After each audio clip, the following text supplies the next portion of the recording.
பிரைசலால் உங்கள் யாவரையும் சந்திப்பதில் மிகுந்த மகிழ்ச்சி அடைகிறேன். சங்கீதம் 92:13 நாம் வாசிப்போம். கர்த்தருடைய ஆலயத்தில் நாட்டப்பட்டவர்கள் எங்கள் தேவனுடைய பிரகாரங்களில் செழித்திருப்பார்கள்.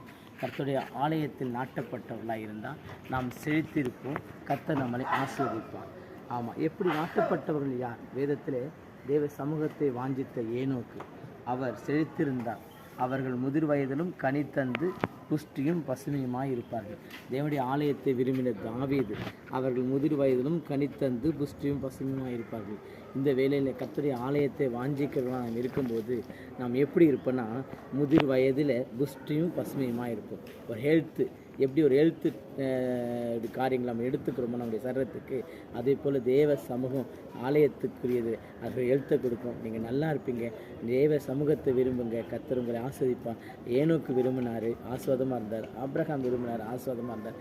அன்னாள் விரும்பினா ஆசீர்வாதத்தை பெற்றுக் கொடுத்தா. நீங்களும் விரும்புங்க, ஆஸ்வதிக்கப்படுவீங்க, ஆசீர்வாதத்தை பெற்றுக் கொடுப்பீங்க. God bless you.